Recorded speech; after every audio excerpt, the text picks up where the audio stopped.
Sometime after midnight in July of 1986, Stephanie Brown took some friends home who lived in an unfamiliar part of town. Make sure you go I-5 north. Don't go south or you get lost, okay? To get back to her apartment, Brown was told to take Interstate 5 north, a major thoroughfare in California. Is someone I-5 north? Okay, thank you. Despite the directions, Stephanie Brown made the wrong turn. Bye-bye. It took both science and psychology to discover what happened next. A fisherman walking down this trail in a remote mountain area outside of Sacramento, California, discovered the semi-nude body of a young woman lying face down in a flooded irrigation ditch. Around her neck, a band of purple discoloration, the sign of ligature strangulation. It was a very isolated, desolate area next to a cornfield. And there were no houses or lights or civilization anywhere around. It was a very lonely spot to have been driven to. And certainly she was conscious during the drive. We don't know how long he toyed with her. We don't know how long he assaulted her, how long it was before she was killed. The autopsy found traces of semen, but the samples were too badly degraded for DNA testing. The victim was identified as 19-year-old Stephanie Brown, who worked as a teller in a Sacramento bank. Stephanie was a very sensitive, loving, caring daughter who wouldn't hurt anybody. Monday after work, she came by and did laundry. She called a couple of friends on the phone. And then when she was through, she came over and gave us a kiss goodbye. And I just remember her walking out the family room, out the door, waving. You know, her hair in a ponytail, waving. Bye, Mom, I love you. When police learned that Stephanie's hair was long and in a ponytail the day before she died, they realized that her killer had cut it. Ray Biondi headed Sacramento's homicide unit. First thought came to my mind is we're dealing with somebody with a very perverse fetish, cutting hair. And I had never seen this before in hundreds of other murder investigations. Did this person cut the hair and take it away as a trophy or a souvenir? We didn't really know. Brown's car was found 20 miles away on Interstate 5 and was headed in the opposite direction from her apartment. The car was full of gas and operational. Brown was probably lost and may have stopped to ask someone for directions. Just 1 month later, there was another incident along Interstate 5. 26-year-old Charmaine Sabra and her mother had been out to dinner and were heading home when their car broke down along a deserted stretch of Interstate 5. A man in a dark sports car stopped and offered help. Ladies having trouble with your car? Yes. Yeah, I heard a noise, so I pulled over, and now the car won't start. I'll be happy to give you a ride, but I can only take one. This is only a two-seater.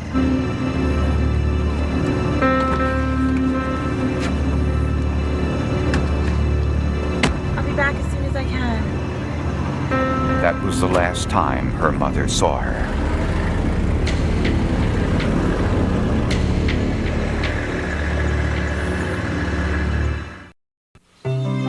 In the foothills of the Sierra Nevada mountains outside of Sacramento, California, a hunter discovered the badly decomposed remains of a white female. The remains had been scattered by animals, but investigators recovered the skull, torso, and some clothing, which included a purple skirt, dark blouse, and a pair of alligator heel shoes. The clothes were similar to those worn by Charmaine Sabra, who disappeared without a trace after accepting a ride 3 months earlier on Interstate 5. Dental x-rays confirmed that the remains were those of Charmaine Sabra. The cause of death was strangulation. The side seam from Charmaine's blouse was cut and used as a ligature around her neck, along with a piece of yellow nylon cord. Her pantyhose had been cut in 2 places and tied around her wrists. There were cuts made to the victim's slip and the shoulder straps of her bra. Criminalist Jim Streeter analyzed the clothing from the crime scene. I've never seen clothes cutting like that. I've never seen any cutting like that. Talking with other investigators, they've never seen any types of cutting like this. Cuttings would be for some function in any other case that we had seen, but in this particular case it was so unusual that it became his calling card. The initial cutting is what he uses to arouse himself initially, sexually, and then enables him to complete and perform the rest of the offense. Like Stephanie Brown, Charmaine Sabra's body was found over 50 miles away from where her car broke down on Interstate 5. Charmaine's mother was not able to provide a detailed description of the driver since she did not see him clearly.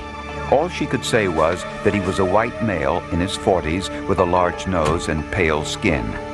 It's hard to imagine that he would take Charmaine, planning to kill her, knowing that he left her mother as a witness behind. That makes no sense to me. Bruce Henderson described the sophistication of this serial killer in his book, Trace Evidence. And he was very good at confounding the police. This killer didn't leave behind easy clues, and he took his victims great distances, and he left clean crime scenes, meaning no fingerprints or anything that could connect him to the crime or to the victim. 2 weeks later, police were called to another homicide, 35 miles southeast of Sacramento. She was hogtied with her own tank top, a victim of ligature strangulation, wherein her arms were bent up behind her back, and then the tank top was looped over her neck. Her halter top and socks had been cut in the same non-functional way as the other victims. Dental records identified the remains as 20-year-old Laura Hedick. Don't say. The last time anyone saw her was in an area frequented by prostitutes. Why don't you go with this guy for a little while? Laura was with her boyfriend, James Driggers. They needed money for drugs, and Driggers told police that Laura agreed to prostitution. Are you dating? Yeah, I know a place to go. Hop in.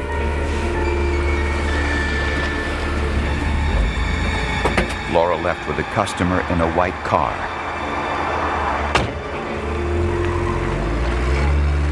Driggers said he never saw her again. But Driggers took a lie detector test and failed. Is it the boyfriend or is it not the boyfriend? The first people you must eliminate are those all around the victim. Police were convinced that the murders were all related.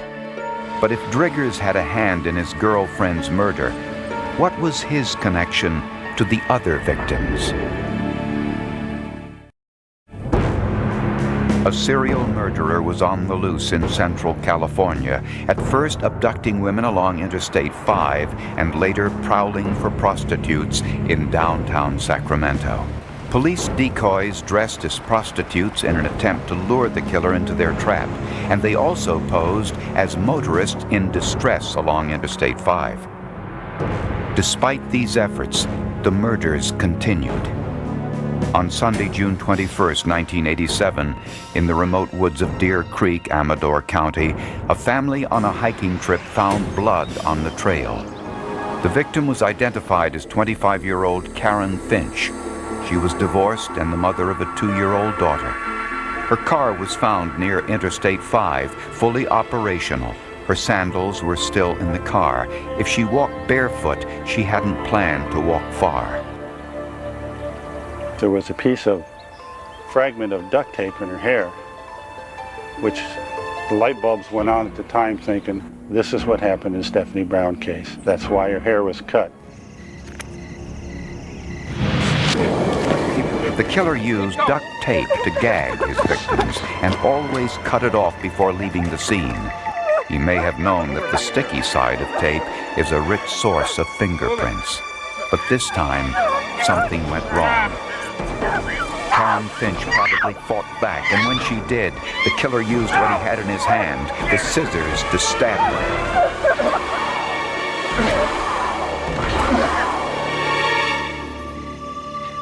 The killer left the scene without removing all of the tape. Unfortunately, there were no fingerprints on the piece of tape he left behind. The bodies were found some distance from where he would have been able to park his vehicle. Some of these distances were too far that he would have carried them, so we're certain that they were made to walk. They may have had their hands bound at that time. A few weeks later, police had yet another victim. The new decomposed body of 17-year-old Darcy Frackenpole was found in a deserted area off Highway 50 near Lake Tahoe. The cause of death was strangulation. Her blouse was tied around her neck with a wood garrote. 2 pieces of rope were found near her clothing. The rope was made of nylon, and after checking with several rope suppliers, police discovered that it was the type of rope used in parachute cords. Cutting the victim's clothing was important to the killer for some reason. So important that he did this in all of his murders. So important, he would carry a pair of scissors to every crime to carry out the ritual. I cried for all the victims. It was just so emotional. After a year and a half of working on all this physical evidence, trying to link everyone together and trying to find the person that did this so that it wouldn't happen again, can just be overwhelming at times. The killer was experienced. He knew exactly what he was doing, and he perfected his technique with every case. The only lead police had in their search for the serial killer was the way in which he carried out the murders. His signature characteristics included the rope and the clothes cutting. A few months later, an unrelated incident caught homicide's attention. Deborah Guffey was a street prostitute in downtown Sacramento who told police an interesting story. Hey, you working tonight? Been here waiting for you. Why don't you get in? We'll go for a ride.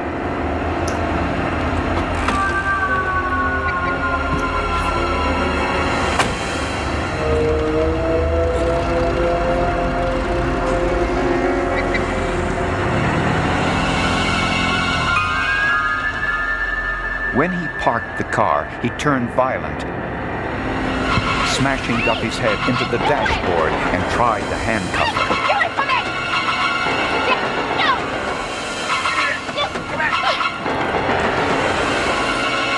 Guffey managed to escape.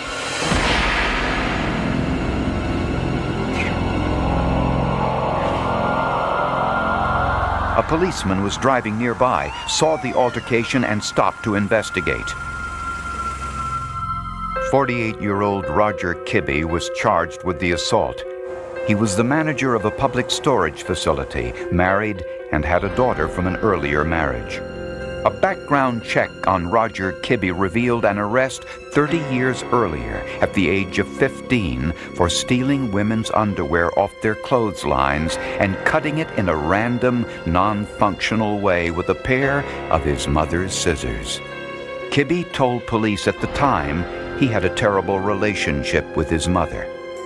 Roger Kibbe was also a parachutist, another coincidence, since parachute rope had been found at one of the murder sites. Kibbe's brother was a homicide detective in Nevada.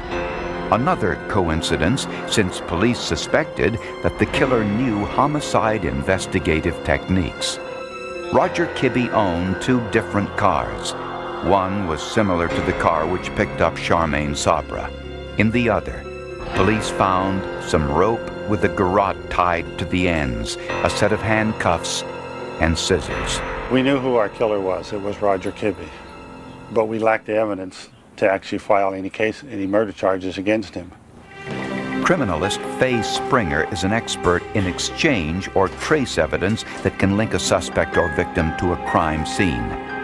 Springer pored over the thousands of hairs, fibers, and other materials found on the victim's clothing. She found 2 carpet fibers on Darcy Frackenpole's dress. They were blue, triangular in shape, made of nylon, and were manufactured by the DuPont Company. When she compared the fibers to the carpet in Roger Kibbe's automobile, she discovered that they were the same color, size, shape, made of the same polymer, and dyed with the same chemicals. And when Springer looked closer, she saw something else on the fibers. I noticed when I was looking at the fibers microscopically that there were some contaminants on the surface. It was a football-shaped particle that turned out later to be identified as a fungal spore. The same fungal spores were on the fibers from the floor mat of Kibbe's car. The human hair found on one of the victims' dress was microscopically similar to hair taken from Roger Kibbe's inner thigh. When Springer turned her attention to the pantyhose used to tie Charmaine Sabra's wrists, she noticed something which had previously been overlooked. The benefit of being a woman criminalist and working sexual assault type homicides is that we know that when the pantyhose come off, they come off inside out. Men just wouldn't know that unless they actually had pantyhose on. With the pantyhose turned the proper way, Springer discovered several small fibers on the back of the leg area. When Springer compared those fibers to the fibers on the seat of one of Roger Kibbe's automobiles, they were microscopically similar. Finally, Springer analyzed the pieces of rope found in Kibbe's car and in his storage shed. At first glance, it appeared to be identical to the rope found near Darcy Frackenpole's body. Both were made of white nylon, with 6 fibers running through the cord and 32 threads per cord. But Faye Springer noticed something peculiar when she looked at the rope under the microscope. I noticed that there was red paint on the cordage and some black particles. Later, Kay Malsby said that she had some cordage from an assault case that Kibbe was involved in. She brought that out, I looked at it, and I noticed the same particles were on that cordage. This was a very strong link to Roger Kibbe and Darcy Frackenpole. But the size of the paint particles was tiny, about 6 microns, which is 6 millionths of a meter. With the scanning electron microscope, scientists performed an elemental analysis of the inorganic compounds of the paint. They found 10 different elements in the paint mixture, common in the chemical formulation of red acrylic paint, but they found 2 additional elements in the paint which were not: sodium and chlorine. These were contaminants in the air when the paint was sprayed near the rope. All 3 pieces of rope had the same red paint and the same contaminants. The rope found near Darcy Frackenpole's body, the rope found in Roger Kibbe's car and in Kibbe's storage shed, all were in the same area when someone was using a can of red acrylic spray paint. The cordage was basically the coup de grace of the People's case. It was extremely unique. Commonality was the red paint stains on each one of these cords at those 3 scenes, which meant Roger Kibbe was at the scenes. I said, he's boxed in, ladies and gentlemen, we're going to bury him, he's guilty. Roger Kibbe was charged with the murder of Darcy Frackenpole. On March 18, 1991, he was found guilty of murder in the 1st degree and was sentenced to 25 years to life. Kibbe still faces the possibility of murder charges in the other deaths. Roger is in prison for only 1 murder. There has to be another trial. These other families need to see some kind of reconciliation in court. The police and prosecution were unaware that Kibbe confessed to his wife shortly after his arrest.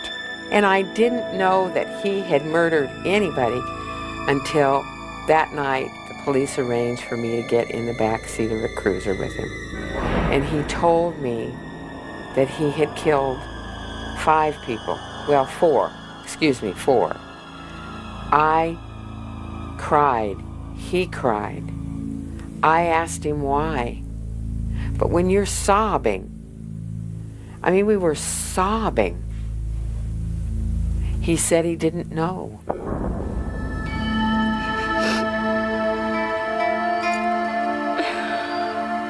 I came away from there just feeling and overcoming with the thought that this is not enough. This just is not enough. My daughter is laying there, and so are many, many other girls laying there. And this man, all he can say, what is the big fuss about? I killed a few girls. The horror that Darcy and the fear that Darcy Frankenpool must have felt before going. Stephanie Brown. How frightened she must have been. I'm so sorry. 4-month-old Ryan Stallings had spent an entire weekend vomiting. When he also developed breathing problems, his mother decided to take him to St. Louis Children's Hospital.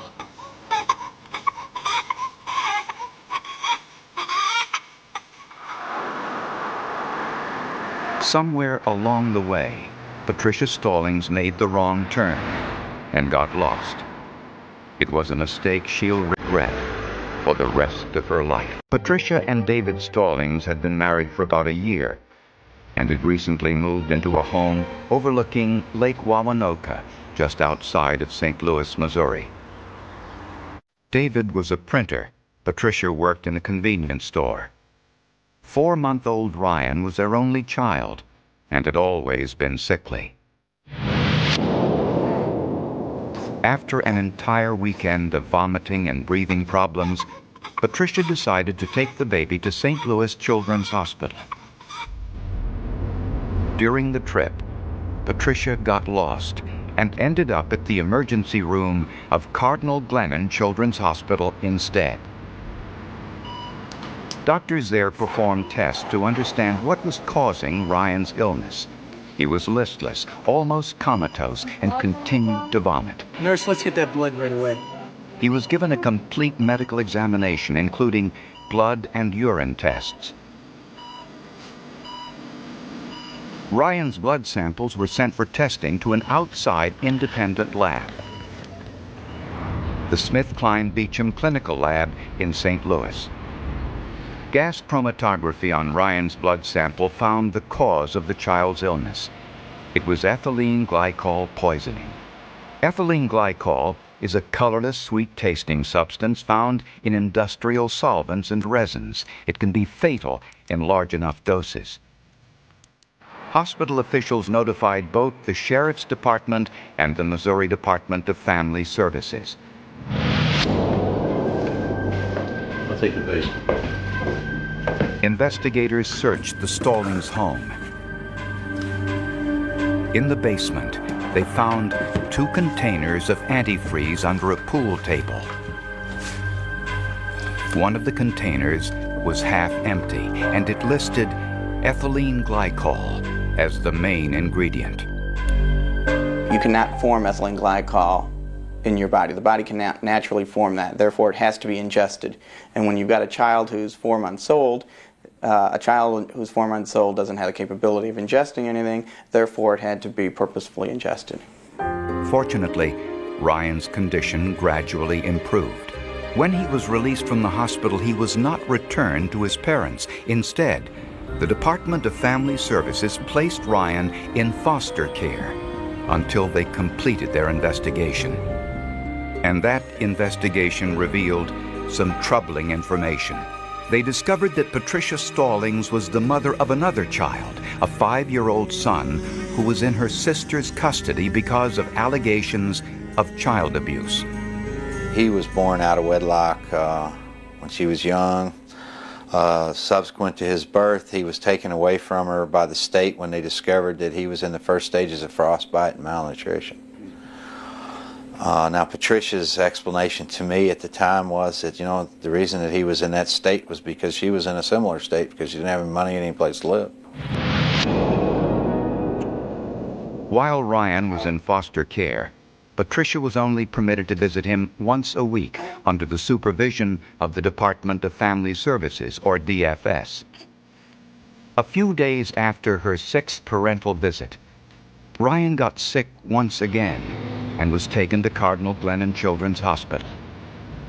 This time, the lab found even higher levels of ethylene glycol in Ryan's blood, 911 milligrams per milliliter of blood serum. Ryan's blood was also sent to the toxicology lab at the University of St. Louis. They performed another test called mass spectrometry that found the same thing, ethylene glycol in Ryan's blood. Although the baby bottle Patricia used to feed Ryan during her supervised visit had been washed and refilled, tests on that bottle found trace amounts of ethylene glycol.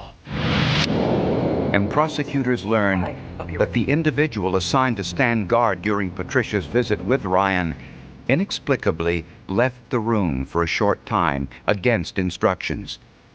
Prosecutors suspected that Patricia had poisoned Ryan again after the supervisor left the room. We went over in detail, talking to every person that was there in the room, every movement that was in the room, what things were brought into the room. The bottle seized from the visit, again, tested positive for ethylene glycol. Patricia Stallings was arrested and charged with assault. Is that the ethanol drip? Yes, it is. Let's get that in right away. When Ryan was diagnosed with ethylene glycol poisoning, his treatment included both fasting and ethanol given intravenously to counteract the effects of the ethylene glycol. 1 week later, Ryan Stallings died.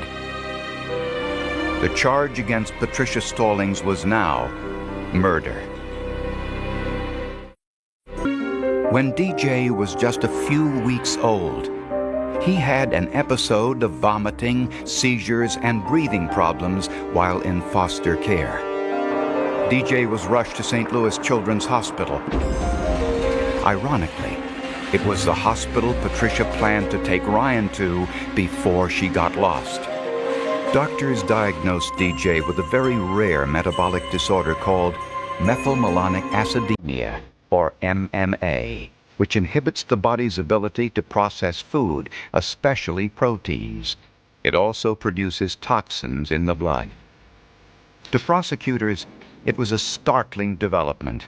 They wondered if Ryan Stallings might have died of the same disease instead of ethylene glycol poisoning. We went back to square one, met again with all the doctors and said, look, something's not right here. As a matter of fact, released her from custody at that point on a recognizance bond, which is unheard of in a murder case. But the prosecution's medical experts did not believe that Ryan died of MMA. His blood had been tested at 2 independent laboratories. Both found ethylene glycol in Ryan's system, and the autopsy revealed calcium oxalate crystals in Ryan's brain, consistent with ethylene glycol poisoning. Tests on Ryan's baby bottle also found trace amounts of ethylene glycol. Everyone was saying there was ethylene glycol in the body. Tests from different laboratories showed that, and everyone agreed that if there's ethylene glycol in the body, it wasn't MMA that killed the child. So the murder case against Patricia Stallings went to trial. Prosecutors were seeking the death penalty. Despite the genetic illness diagnosed in DJ, Patricia Stallings' defense attorney could not produce one medical expert to testify that it was MMA and not antifreeze poisoning that caused Ryan's death. I put on my witnesses. All of them said ethylene glycol. All of them said it had to be ingested. All the evidence pointed toward Patty Stallings. If somebody fed the baby antifreeze, it must have been her. The jury also heard what Patricia Stallings said to the social worker when informed of Ryan's death. Patricia Stallings was found guilty of murder in the first degree and was sentenced to life in prison without possibility of parole. Her husband, David, collapsed in shock after hearing the verdict and was rushed to the hospital. She was just devastated. She was very upset. She was crying. We talked for a little while. There wasn't a whole lot of comfort I could offer her at that point. Although the jury had reached its verdict beyond a reasonable doubt, 2 local scientists had doubts of their own. although Patricia Stallings was found guilty of the poisoning death of her son Ryan with antifreeze, not everyone was convinced. Dr. William Sly and Dr. James Shoemaker wondered whether the lab tests done by their colleagues and by the SmithKline Beecham lab were accurate. It was only when I found out that no one had really thoroughly explored the science behind the ethylene glycol testing that I became convinced that I had to do it myself. First, Dr. Shoemaker turned his attention to the gas chromatography used to test Ryan's blood. In gas chromatography, the sample is vaporized and sent down a tube with an inert gas. Each compound settles in the tube at a different rate, which is called the retention time. Those retention times are then charted on a graph.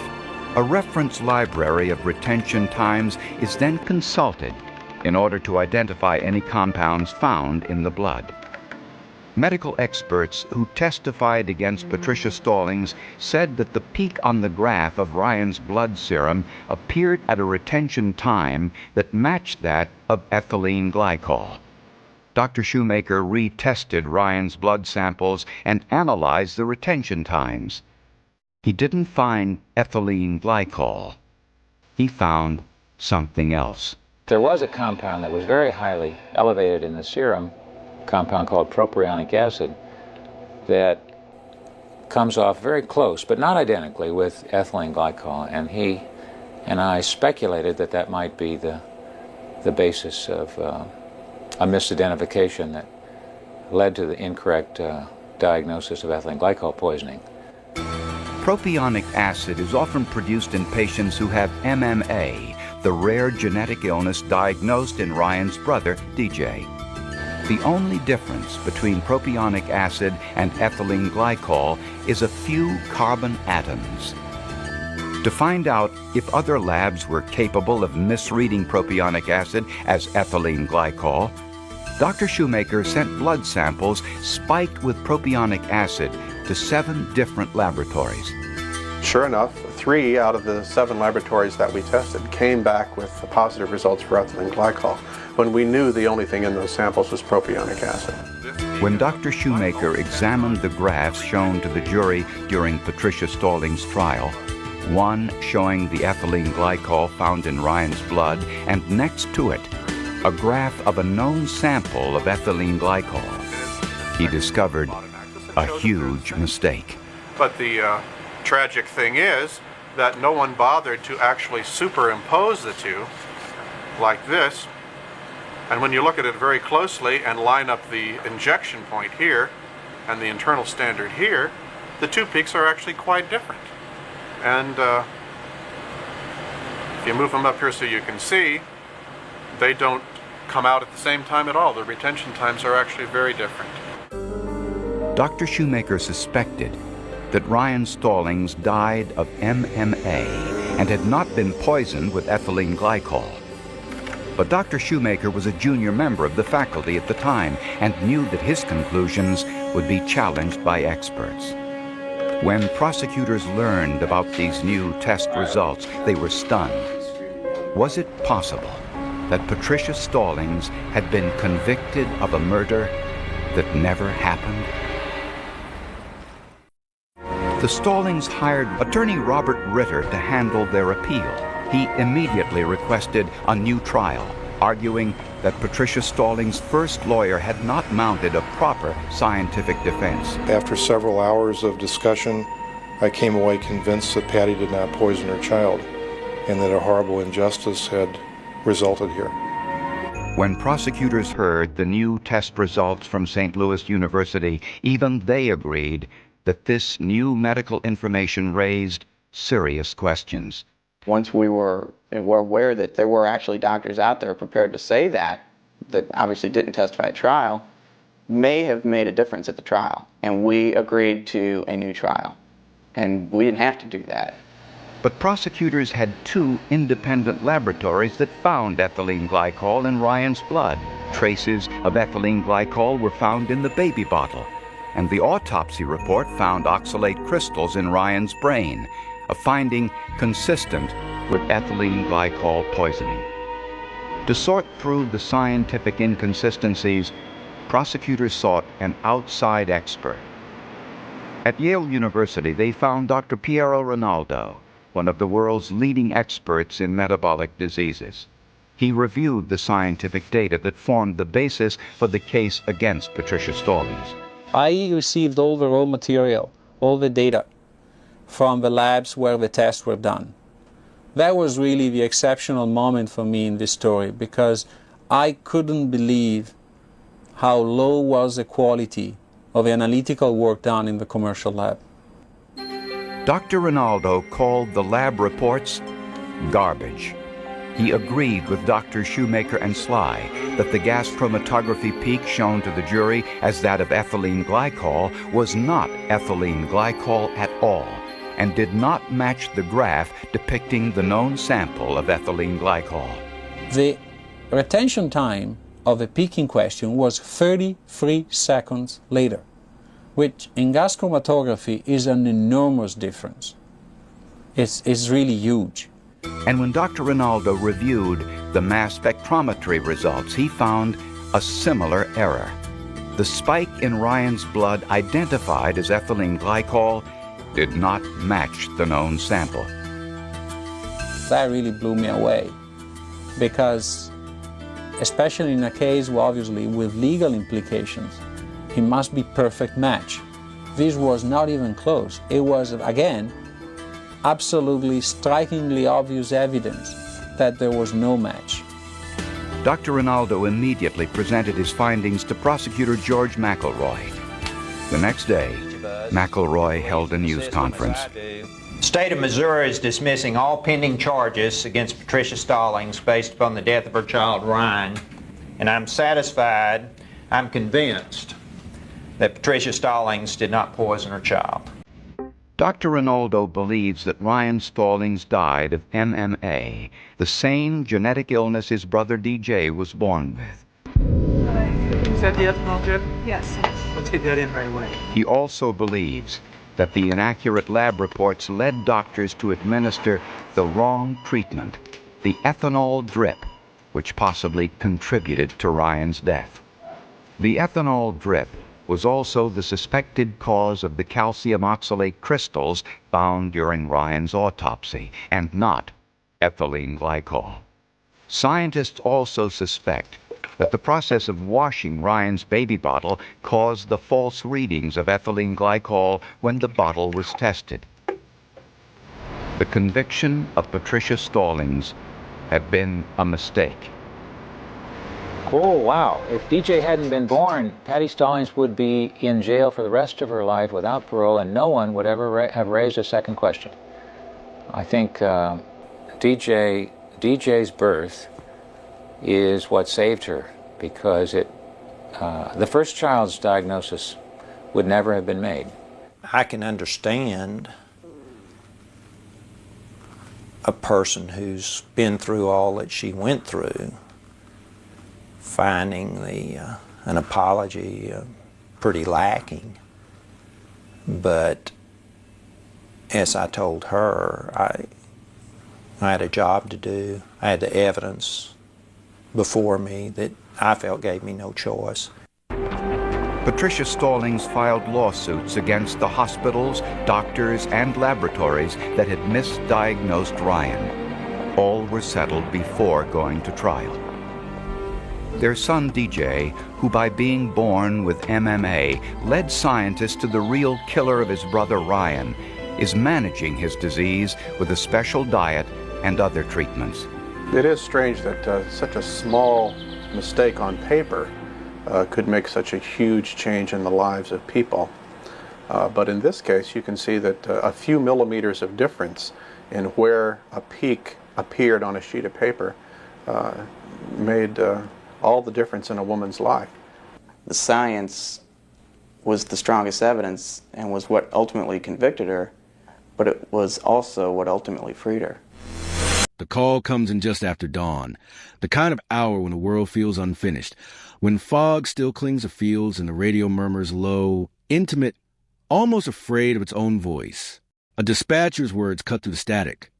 Found unresponsive, rural road, no witnesses.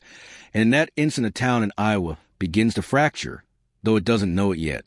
By the time the sun crests the horizon, headlights slice through mist, gravel crunches under tires, and a quiet stretch of county asphalt becomes a stage where truth will hide for decades.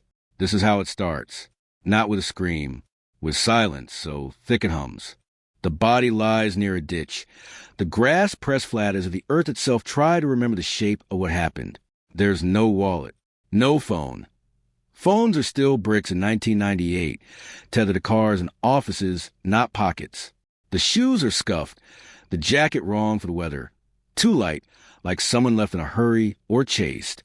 Deputies fan out, boots careful, voices low. They mark the scene with flags that flutter in a breeze, carrying the smell of soil and cut hay. Someone mutters a phrase that will echo for years. No sign of forced entry, no obvious weapon, no immediate answers. Cold case, already whispered, even before the body is lifted. The victim's name spreads slowly, like ink in water. A face emerges from driver's license photos and school yearbooks, from the grocery store where they were known to nod at the cashier, from the bar where a stool stays empty. The town does what towns do. It assembles a story from fragments. They were last seen here. They argue with someone there. They plan to leave, or maybe they plan to stay. Every sentence ends with a question mark. Every rumor hardens into certainty by the time it reaches the end of Main Street. Shock ripples through church basements and kitchens, through late-night diners where coffee grows cold untouched. Parents pull kids closer. Doors lock earlier. Windows feel like eyes. Investigators work the hours like a puzzle they can't see. Tire tracks blur into each other. Footprints lead nowhere. Fibers cling stubbornly to fabric, promising meaning, delivering none. They knock on doors and sit at tables with floral tablecloths, notebooks open, pens poised, asking the same questions until the questions lose their edges. Where were you? Who were you with? Did you hear anything unusual? The answers stack up like mismatched bricks. Solid, useless. Every lead seems to evaporate under daylight. There's a vehicle of interest, described 3 different ways by 3 different witnesses who all swear they're right. There's a figure seen near the road, tall, short, wearing a hat, not wearing a hat. There's a phone call remembered too late, a detail offered too confidently. The case file grows heavy, a physical weight. Pages accumulating, photographs clipped, evidence sealed, and logged with care that borders on reverence. Somewhere inside a paper bag, a swab dries. Somewhere inside a plastic sleeve, a smear catches a light just enough to matter. But in 1998, the future hasn't arrived yet. The science is promising, expensive, slow. Hope exists, but it is cautious, measured in grant applications and lab backlogs. Days pass, then weeks. The road returns to normal. The flags pulled, the grass standing again as if nothing ever pressed it flat. But the absence remains. At the vigil, candles drip wax onto paper cups, and someone's voice cracks while reading a poem about time. Time becomes the enemy. Time erases edges, dulls memories, convinces witnesses they remember more than they do. Time makes people move away. Time makes people die. The case slips from headlines to the bottom of the page, then off the page entirely. It becomes something detectives mention with a sigh, a box on a shelf, a name spoken carefully so it doesn't wake ghosts. Years slide by. Technology leaps ahead in bursts. New machines, new methods, new confidence that the smallest thing can speak the loudest. But budgets tighten. Priorities shift. Fresh cases demand attention with the urgency of blood still wet. The Iowa file waits. It waits through elections and droughts, through the opening and closing of businesses, through marriages and funerals. It waits while community learns to live around a wound that never quite scars over. Every so often the case stirs. An anonymous tip, a letter written in shaky hand, a confession that collapses under scrutiny. Investigators revisit the scene in their minds, retracing steps they could walk blindfolded by now. They pull evidence from storage, the smell of cardboard and dust, the weight of responsibility. They ask the question that haunts every cold case. What did we miss? The answer is always the same and never helpful.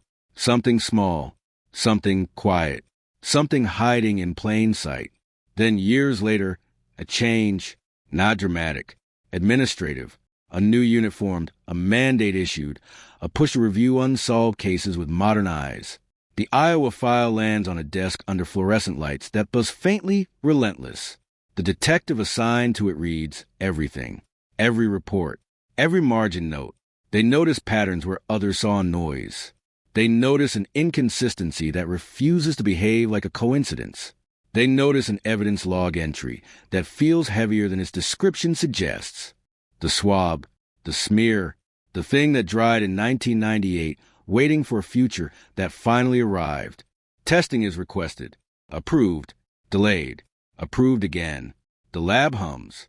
Machines translate biology into numbers, numbers into probability. The result is not a name. Not yet. It's a profile, a whisper, a fingerprint made of code. It goes into a database that didn't exist when the road was still marked with flags. Days stretch. Weeks. The detective learns peculiar agony of waiting for an email that could change everything or nothing. When it comes without ceremony. A hit, partial at first. Familial. The twist begins quietly, like a floorboard creaking in a house you thought you knew.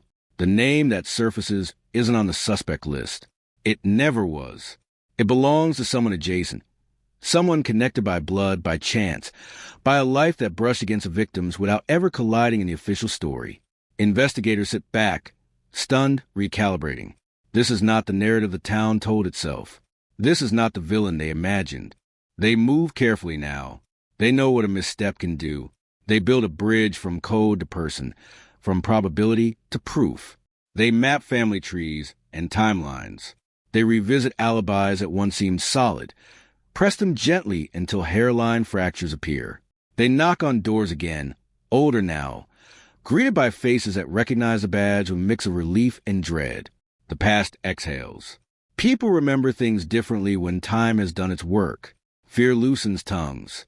Guilt sharpens memory. The suspect doesn't run. They don't confess. They are outwardly ordinary. That's the second twist, the one that unsettles the most. No monster mask. No dramatic downfall. Just a life lived in the shadow of a day that never stopped happening. When questioned, their words are measured, rehearsed, just enough to sound truthful. Investigators listen for what isn't said. They compare it to the evidence that waited patiently for decades to speak. As the case tightens, the town feels it before it knows it, a vibration under the surface. Old arguments resurface. People who were certain become uncertain. People who were silent begin to talk. The narrative fractures again, but this time there's a spine running through it, a structure built of data and diligence and the stubborn refusal to let silence win. The arrest, when it comes, is both explosive and subdued. Flashing lights on a familiar street. Neighbors watching from porches, hands over mouths. A name confirmed that no one saw coming. A twist that forces a reckoning not just with what happened on that road, but with how easily truth can hide behind familiarity. Press conferences follow. Microphones cluster like a metallic bouquet. Officials choose their words carefully. They speak of science, of perseverance, of justice delayed but not denied. They do not speak of the nights investigators lay awake, wondering if the dead feel forgotten. And yet, even as the cuffs click, the case refuses to feel finished. Because solving something doesn't erase it. Because answers can land like blows. Because the community must now reconcile the comfort of closure with the discomfort of recognition. The Iowa road remains. The ditch grows grass every spring. The fog still rolls in at dawn. And somewhere in a box that once gathered dust, a tiny clue hums softly, having finally done its work, leaving behind a question that lingers long after the headlines fade. How many truths are still waiting, patient and quiet, for the future catch-up? The hours after the arrest don't bring peace. They bring noise. Phones vibrate nonstop on kitchen counters, on desks, in squad rooms where coffee has gone cold again. The name spreads faster than the fog ever did, faster than rumors in 1998, faster than anyone can brace for it.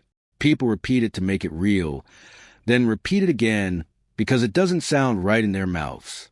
This was a twist no one rehearsed for, the face no one pinned to the corkboard of suspects. The past shifts its weight, and the present stumbles to keep balance. Inside the station, the suspect sits beneath fluorescent lights that flatten everything, even guilt. Hands folded, eyes steady, a posture learned over a lifetime of not standing out. The recording light clicks on, red and unblinking. A tiny sun rising in a room that smells faintly of disinfectant and old paper. Questions begin softly, the way they always do, circling familiar territory, name, address, work history, before drifting closer to the night that never let go. The answers are clean. Too clean. Dates align. Places fit. It's the kind of performance that almost convinces, and that's what makes it dangerous. Investigators know this terrain. They've watched lies with a costume of truth before. They let the suspect talk. Silence does a heavy lifting, stretching seconds into pressure, inviting mistakes. The room holds its breath. Somewhere beyond the walls, reporters set up tripods, rehearse phrasing, prepare to feed a public hungry for certainty. But certainty is a luxury. Inside, the case moves inch by inch, a slow tightening that doesn't announce itself. The DNA doesn't argue. It waits. It sits on the table between them, not as a vial or a graph, but as a fact that refuses to be bargained with. The suspect glances at it once, just once, and something flickers. Irritation, calculation, the briefest hint of fear. It's gone almost before it arrives. But detectives have built careers on moments like that. They mark it. They remember. The timeline comes next. 1998 is reconstructed like a crime scene in miniature. Who called whom? Who drove where? Who said they were asleep? Who said they were working late? Who said nothing at all? The suspect's story has a seam, thin but visible if you know how to look. A gap measured not in hours but in minutes. The kind of gap that feels insignificant until it isn't. The kind of gap that swallows a life. Outside, the town debates itself into knots. Some cling to denial, insist on a mistake, a contamination, a coincidence inflated by technology people don't fully trust. Others feel the ground give way beneath old certainties, remember odd moments they dismissed, conversations that ended too abruptly, a look held a second too long. Memory re-edits itself under pressure. Everyone becomes an editor. Everyone is sure they saw it coming, even if they didn't. Back in the interview room, the questions sharpen. Not accusations, invitations. Tell us about that drive. Tell us about the call you didn't mention before. Tell us why your phone record goes quiet when you said it shouldn't. The suspect's jaw tightens. The cadence changes. Words slow down, then speed up, searching for footing. Sweat beads at the hairline. A human response that no amount of composure can fully suppress. The room hums. The recorder watches. They don't get a confession. Not yet. They don't need one. They need corroboration. The scaffolding that will hold the case when it's dragged into daylight and examined by people whose job is to doubt. Warrants are drafted. Old addresses are visited. Boxes are opened that haven't been touched in years. In an attic, dust motes dance as a flashlight beam cuts through the dark. In a garage, a trunk opens with a groan, revealing the sediment of a life. Receipts, tools, a jacket folded with care. Fibers are collected. Everything is logged. Everything matters now. The victim's family hears the news in fragments, through calls that begin with hesitation and end with tears. Closure is a word that gets used too easily, but what arrives isn't that. It's gravity, a weight settling where uncertainty once floated. Relief and anger collide. Grief reasserts itself with a fresh edge. Questions bloom where answers were promised. Why now? Why not then? Why did it take so long for the smallest thing to speak? Investigators ask themselves the same questions in quieter moments. They replay the early days, the limitations, the choices made under pressure with tools that weren't ready. Regret is a companion in this work, but it can't be allowed to drive. The focus stays forward. Build the case. Protect the process. Let the evidence tell the story without embellishment. Court dates appear on calendars. Motions fly. Defense strategies crystallize around contamination and coincidence, around the seductive idea that science can be wrong when it threatens the wrong person. Experts are lined up. Lab protocols are dissected. Chain of custody is traced with surgical precision. Every hand that touched the evidence is accounted for. every room it slept in documented. The case is no longer just about a night in 1998. It's about the integrity of memory and method. As the trial approaches, the town holds its breath again, older now, less naive.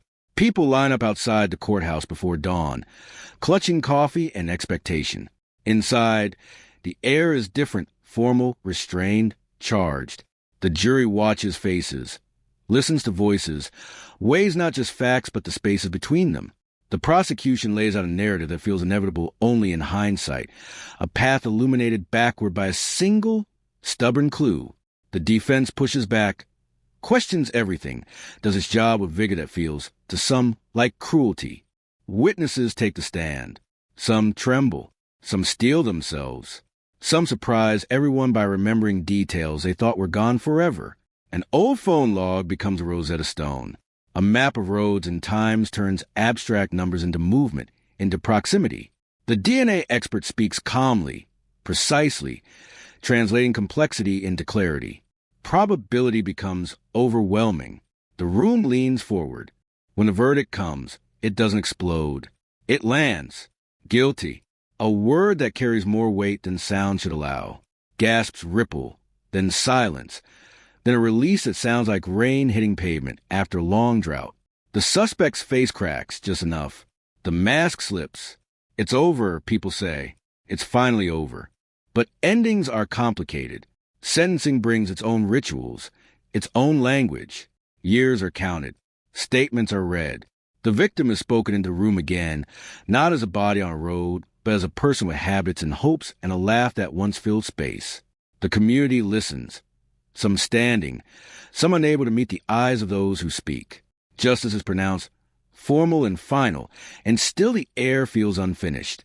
Afterward, the road returns to itself once more. Grass grows, seasons turn, the story settles into history, into archives and documentaries, and conversations that begin with remember when. The case becomes a lesson told to new detectives, a reminder to keep everything, to trust that the future might yet have something to say. The tiny clue is no longer tiny. It's monumental. It's proof that silence can be broken, even after decades. And yet, late at night, when the town sleeps and the fog creeps back across the asphalt, there's a sense that something remains unresolved, not legally, not logically, but emotionally. The knowledge that truth waited so long to be heard. The understanding that justice, even when it arrives, cannot rewind time. The echo of a life cut short still moves through the fields, through the memories of those who live alongside it, a low hum beneath the quiet, reminding anyone who listens closely that the past is never as far away as it pretends to be. Night folds back over the town like a familiar blanket, but it doesn't soothe anymore. It presses. Streetlights glow with a harsher edge, casting long shadows that feel accusatory, as if the ground itself is asking questions. People lie awake replaying headlines in their heads, the words looping until they lose meaning. Cold case, arrest, DNA, twist. Each syllable lands heavier than the last. The truth has arrived, but it hasn't settled. It prowls. In kitchens and living rooms, conversations drift toward the same moment from different angles. Someone remembers a car idling too long near the gas station.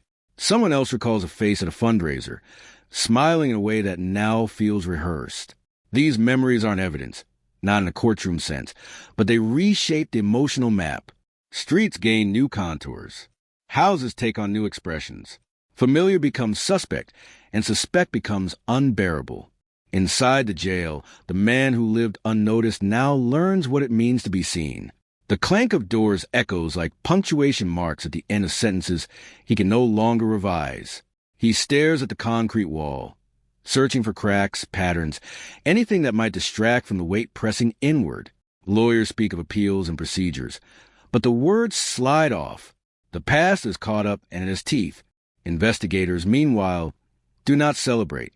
They inventory. They review. They double-check everything with a rigor that borders on obsession. Every document is reread. Every sample is reweighed. The case is solid, they know that, but knowledge isn't the same as peace. There is a superstition in this work, a belief that complacency invites disaster. So they stay sharp. They stay restless. The evidence room becomes a shrine of sorts, a quiet place where the physical remnants of a tragedy are laid out with care. Each item tells a fragment of the story. Fabric worn thin at the edges, a faded receipt, a scrap of paper that once seemed meaningless. These objects waited patiently, indifferent to time, until someone finally knew how to listen. Now they rest again, their job done, their silence earned. The victim's name surfaces everywhere. It's printed, spoken, whispered. It feels both right and wrong, like calling into a canyon and hearing your own voice come back altered. Friends visit the grave, tracing letters etched into stone, bringing flowers that bend under their own weight. They talk out loud, filling the space with updates and apologies, promises that the story won't fade again. Grief moves differently now, less frantic, more focused, sharpened by the knowledge of who, not just what. Court transcripts circulate among legal minds, parsed line by line. The science holds. The logic holds. Still, there are murmurs, the inevitable chorus of doubt that accompanies any resolution built on something as invisible as genetic code. It's too neat, some say, too convenient. But neatness doesn't erase complexity. It only organizes it. The chaos is still there, threaded through every testimony, every sleepless night. As weeks pass, the media cycle turns its attention elsewhere, chasing the next rupture, the next unsolved mystery. But for those left behind, the case doesn't recede. It integrates. It becomes part of the town's identity, a scar that tells a story without needing words. Children hear fragments at dinner tables. Teenagers dare each other to drive past a spot where everything changed. The road remembers. It always does. There are moments when the enormity of it all hits without warning. A detective pauses a stoplight, hands gripping the wheel, suddenly overwhelmed by the idea that a single overlooked detail can delay justice for decades. A family member opens an old photo album and feels the past rush in, vivid and merciless. Time compresses. 1998 is not distant. It's adjacent. The man in custody files paperwork with steady hands, his signature looping across forms that decide the shape of his remaining years. He tells himself stories to survive, about unfairness, about bad luck, about a system that waited too long to be trusted. But in the quiet moments, when excuses thin out, there's only the echo of that night, persistent and unyielding. Memory does not grant parole. The town exhales, slowly, unevenly. There's relief, yes, but it's braided with something darker. The awareness that resolution does not equal repair. The mystery is gone, replaced by a reality that demands to be lived with. People adjust. They always do. Yet beneath the routines, beneath the familiar rhythms, a low current hums. A reminder that the smallest thing can carry the loudest truth, and that silence, once broken, never quite closes again. Morning comes with an uneasy clarity, the kind that sharpens rather than softens. Sunlight spills across storefront windows and school parking lots, illuminating a town trying to behave like itself again. Coffee brews, doors open, engines turn over. Yet every ordinary sound seems louder, more deliberate, as if routine itself is under interrogation. The case is no longer a rumor, no longer a theory. It is a fact that sits in the open, demanding acknowledgement. In the courthouse, hallways hum with restrained energy. Shoes squeak against polished floors. Files are carried with both hands, hugged close like something fragile. Prosecutors move in straight lines, eyes forward, their expressions a practiced balance between confidence and gravity. They know the narrative will be challenged, not with emotion, but with precision. Every sentence must hold. Every claim must anchor itself to proof that cannot drift. Defense attorneys sharpen a different blade. They question the years. They question the chain of custody.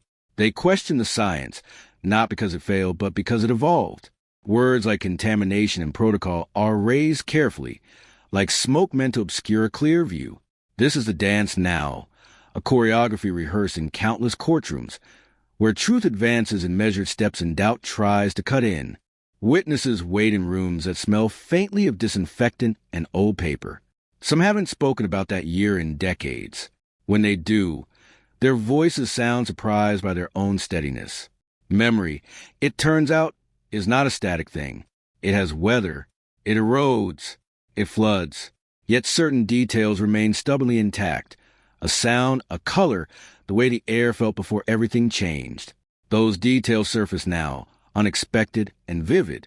Outside, reporters gather, microphones angled like compass needles toward the courthouse doors. They trade notes, adjust earpieces, rehearse stand-ups. The story has layers, and they know it.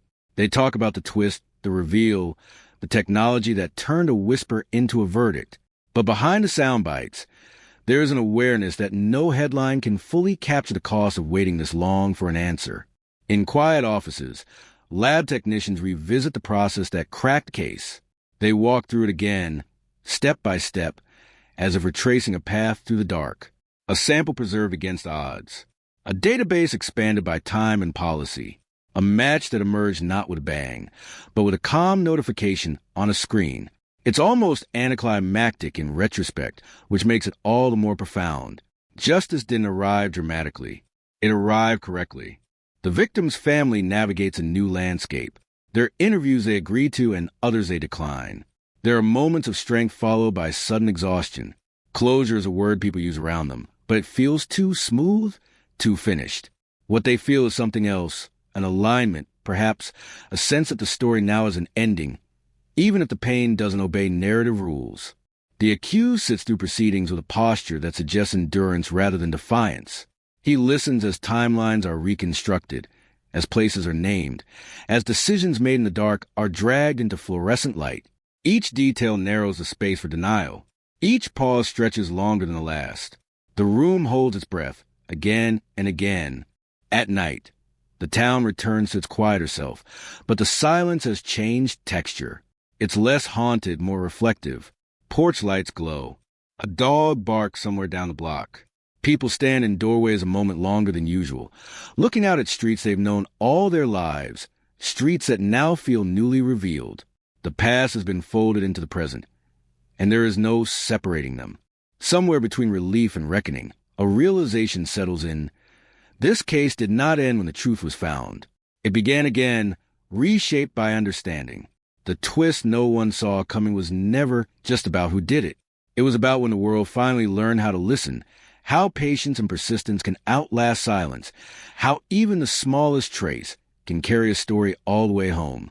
The fifth day of testimony opens with a stillness that feels engineered, like the quiet before controlled demolition. Everyone in the room understands that what comes next will not explode outward but inward, collapsing assumptions that have stood for more than 2 decades. The judge enters. Chairs scrape. The air tightens. A single phrase echoes in the minds of everyone present. This is the point of no return. The prosecution begins not with spectacle, but with sequence. Dates, times, distances. A map projected onto the wall becomes a living thing. Veins of highways and county roads pulsing with meaning. The route is familiar to locals, mundane even, but today it is dissected inch by inch. This road at dusk, that intersection after midnight. The margin of error between what was claimed and what could be proven shrinks until it disappears entirely. A forensic analyst takes a stand, voice calm, almost clinical. She speaks in terms of probabilities, of markers and loci, of statistical certainty, so high it feels impersonal. Yet the implications land with emotional force. The evidence does not accuse. It identifies. It does not speculate. It confirms. Each sentence removes another rung from the ladder of alternative explanations. The defense pushes back, not loudly, but persistently. Questions circle the same points from different angles. Was the sample degraded? Could it have been transferred? Might it have been misinterpreted under older standards? The analyst answers without defensiveness. She explains how modern techniques compensate for age, how protocols anticipate contamination, how results are verified independently. Her confidence is not theatrical. It is methodical, and that makes it devastating. As the science settles into the record, the courtroom shifts focus to the human dimension. A former acquaintance of the accused is called forward, someone who had always hovered at the edge of the original investigation. Back then, his statements were vague, his memory unreliable. Today, age has sharpened him. Regret has sanded down the fear. He speaks slowly, choosing words like they might crack if handled carelessly. He describes a conversation from years ago. Casual at the time, unsettling in retrospect. A remark that didn't make sense until it did. A joke that landed wrong. A pause that stretched too long. The room leans in, not because the details are sensational, but because they are ordinary. This is how truth often hides, in plain language that only reveals itself once context arrives. The accused watches, expression controlled. There is no outburst, no visible panic. But something flickers, an involuntary tightening around the eyes, a subtle shift in posture. It is enough. Those who have waited decades for accountability recognize it immediately. The mask has slipped just slightly and everyone sees it. Outside, the story accelerates. News vans line the street. Updates ripple through social media. Stripped of nuance, amplified by urgency. Friends text friends. Families argue quietly over dinner tables. Some are shocked. Others nod, as if the answers finally caught up with what they always suspected. The town processes collectively, 1,000 private reckonings unfolding at once. Back inside, the judge calls for a recess. People stand, stretch, exhale. In the hallway, conversations overlap in hushed tones. A woman presses her back to the wall, steadying herself. A man stares at the floor, replaying testimony in his head.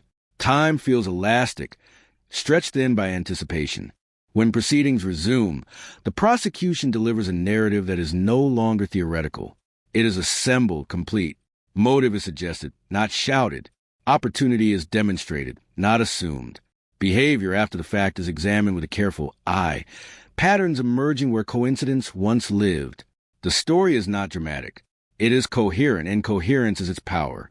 The defense counters with character witnesses, voices from the accused past who speak of kindness, reliability, normalcy. They mean well. They speak honestly. And yet their words float oddly in the room, disconnected from the evidence now anchored in fact.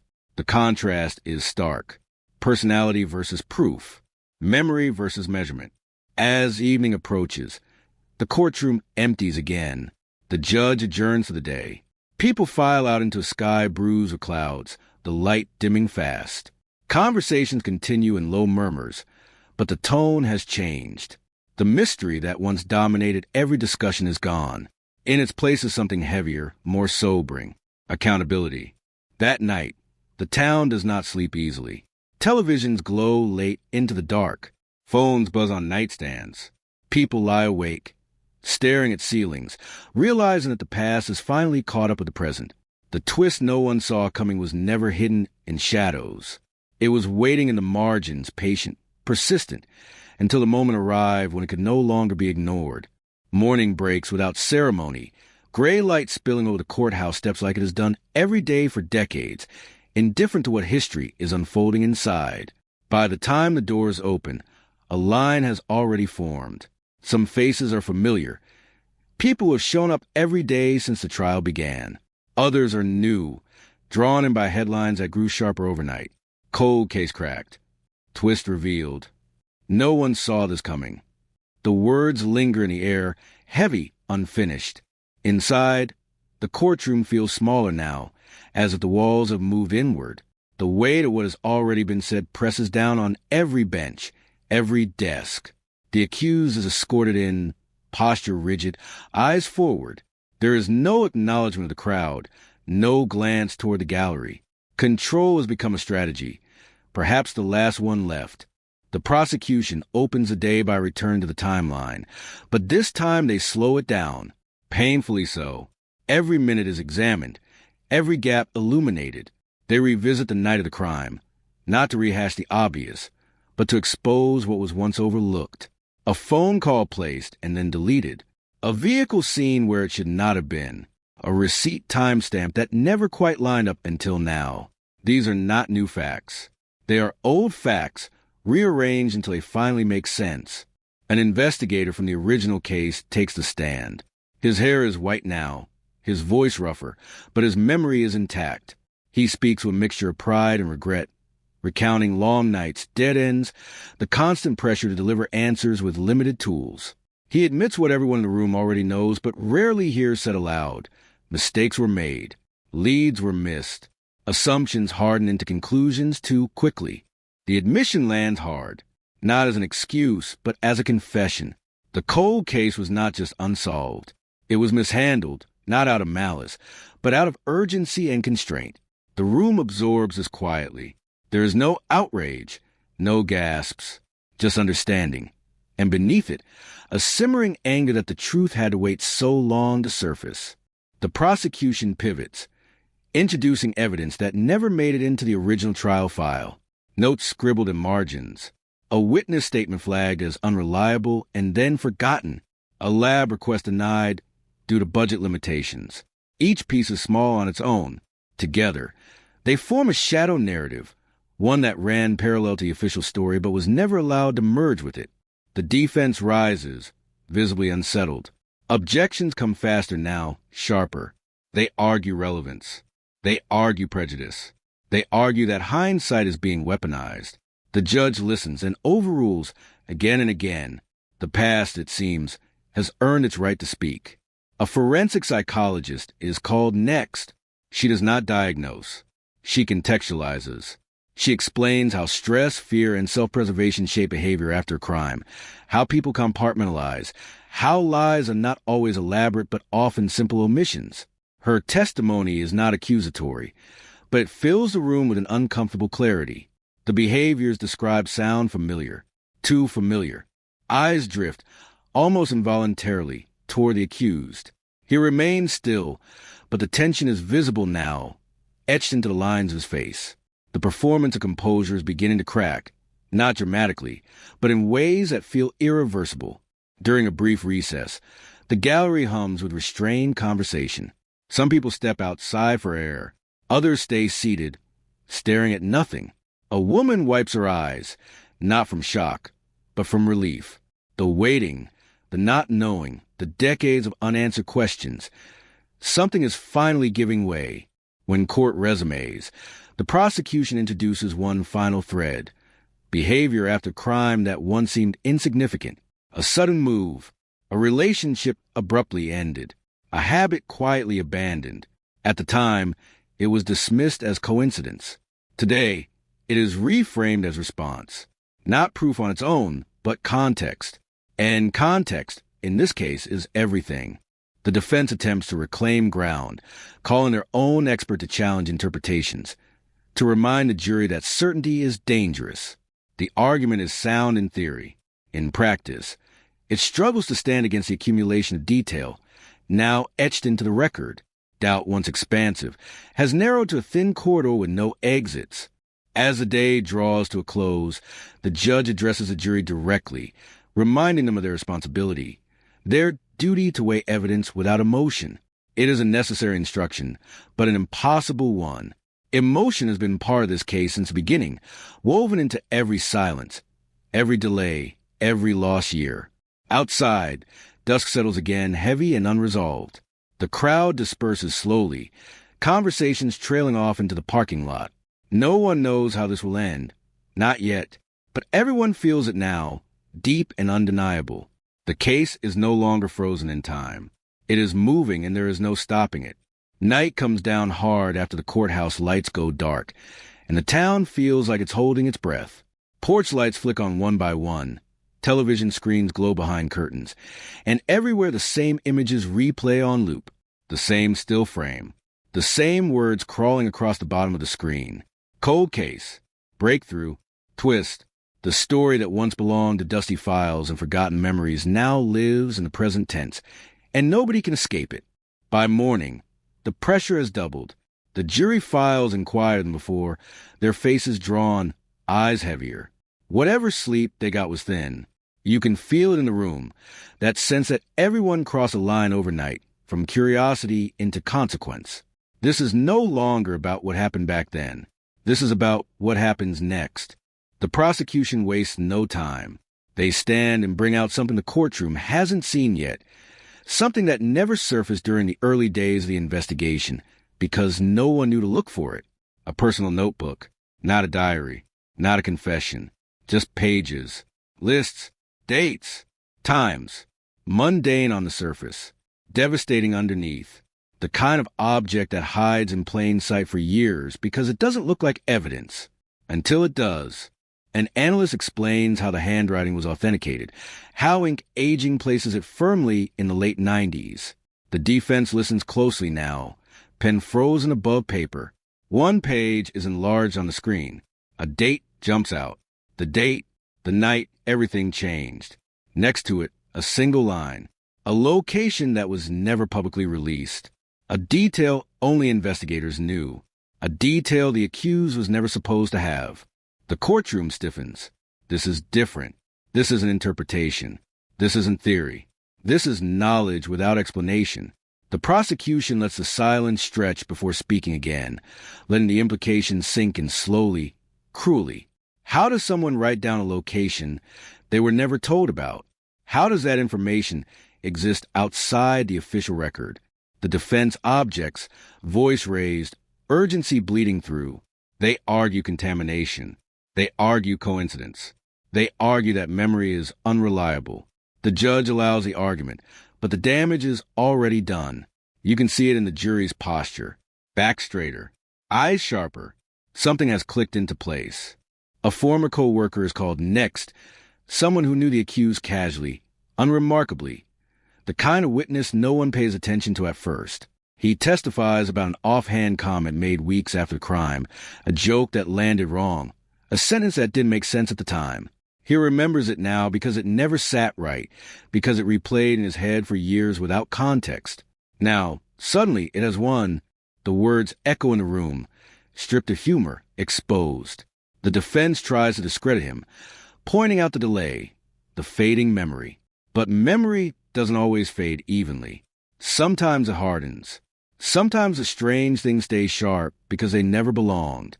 The prosecution leans into motive next, not the simplistic kind, but the slow burn kind. Resentment, fear of exposure, the quiet panic that builds when someone thinks their carefully constructed life is about to collapse.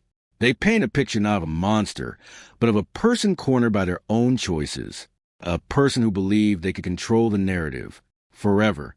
The accused shifts now, just slightly. A foot moves, a hand tightens. It's subtle, but in a room trained to read detail, it's loud. The mask is slipping, not through words, but through tension, through the effort it takes to remain still when the story being told is too close. After lunch, the courtroom hears from a digital forensics expert. Technology that didn't exist in 1998 is now reaching backward, illuminating patterns no one could see at the time. Old data recovered from obsolete systems, location markers, usage logs, ghosts in the machine. The expert explains it clinically, methodically, as if unaware that each sentence is tightening a noose. The defense's cross-examination is aggressive now, bordering on desperate. They attack the reliability of recovered data, the margins of error, the assumptions. But certainty doesn't come from one piece. It comes from convergence, from multiple independent lines pointing to the same truth. And that truth is beginning to feel unavoidable. As the afternoon wears on, fatigue sets in, not boredom. Wait, this is the exhaustion that comes from carrying something too long. From watching a past you thought was set to reopen itself in front of you. The jury listens, but their expressions have changed. The questions are no longer, did this happen? They are, how did this take so long? When the judge finally adjourns for the day, no one moves right away. It's as if standing up too quickly might break something fragile. Outside, reporters wait, microphones ready, questions loaded. But inside the courthouse, there's only quiet reckoning. Because tonight, for the first time in nearly 3 decades, the mystery feels small. Not gone, not finished, but contained. And that is terrifying. The night after the 7th day of testimony doesn't bring rest. It brings noise. The low hum of anxiety that settles into the walls of the town like static. Phones buzz past midnight. News alerts stack up. Old neighbors who haven't spoken in years suddenly find reasons to check in. The case has crossed a threshold. It's no longer a question mark. It's a mirror, and everyone is seeing reflections they don't like. Morning breaks gray and heavy. Rain threatens but never quite falls, hanging in the air like a held breath. Inside the courthouse, security is tighter now, not because of danger, but because of gravity. What's happening here matters, and everyone feels it. The accused arrives early, escorted, eyes forward, jaw locked, the face of someone bracing for impact. The prosecution opens with a move that feels almost cruel in its simplicity. They call a retired investigator, one of the original officers from 1998. He walks slower now, hair white, hands unsteady. But his voice doesn't waver when he talks about the night it began, about the call that came in just after midnight, about the smell in the air, about the feeling that something was wrong before he even stepped out of the car. He talks about mistakes, not defensively, honestly, about leads that went nowhere, about evidence that seemed insignificant at the time, about the pressure to move fast, to give answers when none existed. The courtroom listens differently to this kind of testimony. This is an accusation, it's confession, and it reframes everything. He explains how certain details were kept deliberately quiet, not to hide them, but to protect the integrity of the case. Locations, timelines, specific injuries, facts known only to the killer and law enforcement, facts that, decades later, appear written in a notebook that shouldn't exist. The implication hangs in the air, heavy and unavoidable. The defense tries to spin this as institutional failure, as proof that the case was mishandled from the start. But the strategy backfires, because what the jury hears instead is persistence. Years of not knowing, years of unanswered questions, and now, finally, a convergence of truth. Next comes a forensic psychologist, not to diagnose, not to sensationalize, but to explain behavior, how people compartmentalize, how guilt doesn't always look like guilt, how some individuals function normally, even successfully, while carrying something catastrophic beneath the surface. The expert speaks in calm, measured tones, but every word lands like a quiet indictment. The accused watches her closely, too closely. The jury notices. Everyone notices. She talks about delayed justice, about how time doesn't erase culpability. It just changes the shape of it, how the mind adapts to secrets, builds routines around them, convinces itself that silence equals safety, until something breaks, until a witness speaks, until a piece of DNA refuses to stay buried. When court breaks for lunch, the hallway buzzes with murmurs. Strangers exchange looks of recognition.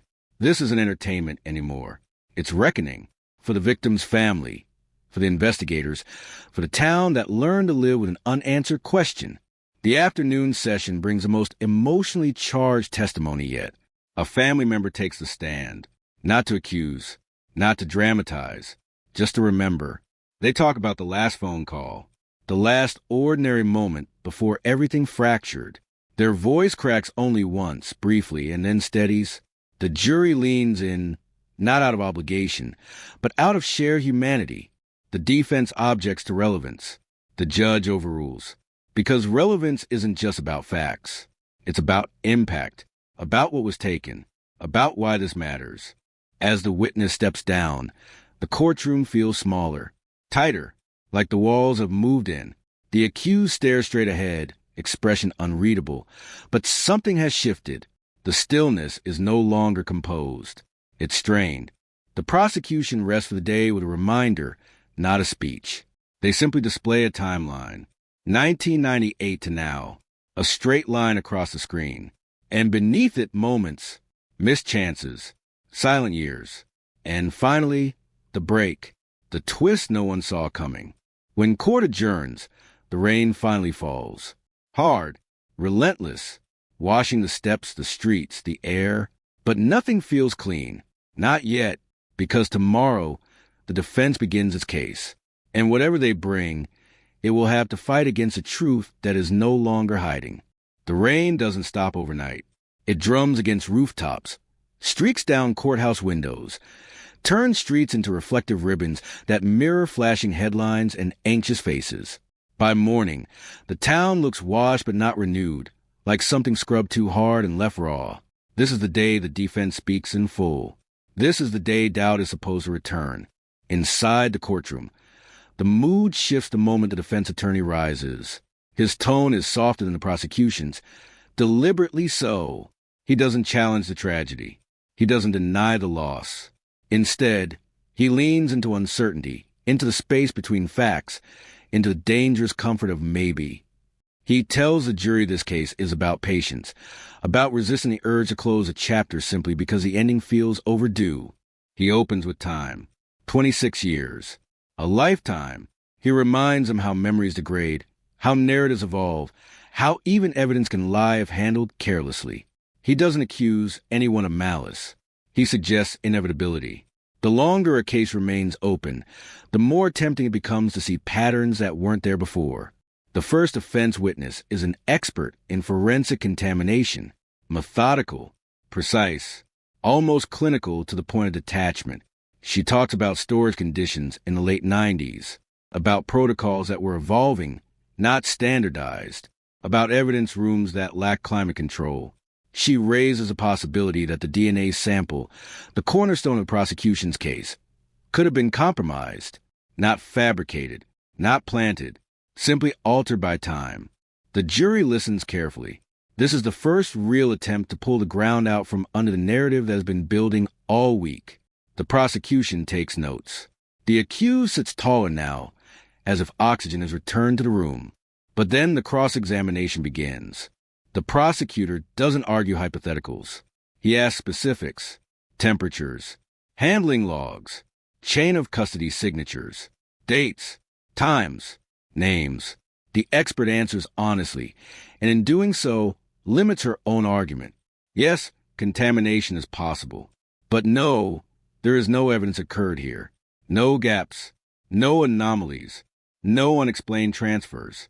The defense has planted a seed, but it struggles to take root. Next, they call a character witness, a longtime colleague of the accused, someone who worked beside him for years, who shared lunches, inside jokes, routine frustrations. He describes a man who was dependable, kind, unremarkable in the best possible way, someone who showed up early and stayed late, someone who helped when asked and didn't seek attention for it. It's effective. Humanity always is. But when the prosecution cross-examines, the tone sharpens. They ask about proximity, about access, about opportunity, about moments the witness wasn't there to see. The colleague admits what everyone knows but rarely says out loud. You never truly know another person. You only know the version they allow you to see. The courtroom feels that admission ripple outward. The defense presses on, introducing an alternative theory. Another suspect from the original investigation, a name that once floated briefly before sinking into obscurity. They resurrect old police reports, incomplete tips, rumors that never solidified into proof. They suggest tunnel vision, that once investigators had someone in their sights, everyone else blurred into the background. For a moment, the air shifts. Because the theory isn't absurd, it's plausible enough to be dangerous. But then the prosecution responds with precision. They don't dismiss the old suspect.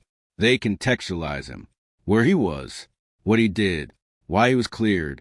They show how each lead was followed, documented, exhausted. They don't claim perfection. They claim diligence. By mid-afternoon, the defense calls the accused to the stand. The room stills. He swears the oath, voice steady, hands clasped. He speaks calmly. Too calmly, some might think. He denies involvement, denies knowledge, denies memory of anything unusual from that time. He talks about routine, about normal days, about how easy it is to forget moments that seem insignificant until they're framed as something else decades later. He explains the notebook, says it wasn't a confession, just thoughts, fragments, reflections inspired by news articles, by unresolved cases that haunted the region. He insists the details were public knowledge, absorbed unconsciously, reassembled without intent. The jury watches him closely, not for what he says, but how he says it. When the prosecutor cross-examines, he doesn't raise his voice. He asks about specifics. Why certain details appear before they were released publicly. Why language mirrors internal reports. Why the tone shift from curiosity to certainty. The accused hesitates. Just once. But it's enough. Court adjourns as daylight fades, leaving the question suspended in the air like unfinished music. The defense has spoken. Doubt has been introduced. But doubt, like time, cuts both ways. And tomorrow, the closing arguments will decide which version of the past becomes permanent. Morning arrives without relief. The sky is pale, colorless, stretched in over a town that hasn't slept. Outside the courthouse, people gather early, drawn by the gravity of a moment they've waited decades to reach. Some hold umbrellas though the rain has stopped, as if letting go of them might invite something worse. Inside, the courtroom fills slowly, every seat taken, every breath measured. Today, the story stops moving and begins to harden. Closing arguments begin with silence. The prosecutor stands, waits, lets the room settle into itself. Then he speaks, and his voice is calm but unmistakably sharp, like glass drawn across stone. He tells the jury this case is not about the passage of time, but about what survives it. He talks about truth as something stubborn, something that resists decay. Memories fade, yes. Evidence degrades, yes. But patterns endure. Behavior leaves residue. And DNA, when preserved, does not lie. He walks them back through the case, not as a list, not as a timeline, but as a tightening spiral. The victim, the scene, the injuries that spoke without words, the witness statements that overlap without coordination, the notebook that revealed knowledge no outsider should possess, the sample collected in 1998, tested decades later, matching one man to a moment no one else could explain away. He does not dramatize the violence. He does not sensationalize the loss. He lets the facts carry their own weight, and they are heavy enough. He reminds the jury that reasonable doubt is not imaginary doubt, not theoretical doubt, not doubt born of discomfort with the outcome. Reasonable doubt must be grounded in evidence. And here, he says, the evidence converges. Then he addresses the defense's argument directly. Contamination, coincidence, forgotten details. He acknowledges them, dismantles them piece by piece. He explains how safeguards worked, even then, how the sample's integrity was preserved, how no alternative suspect connects to the crime with anything approaching the same clarity.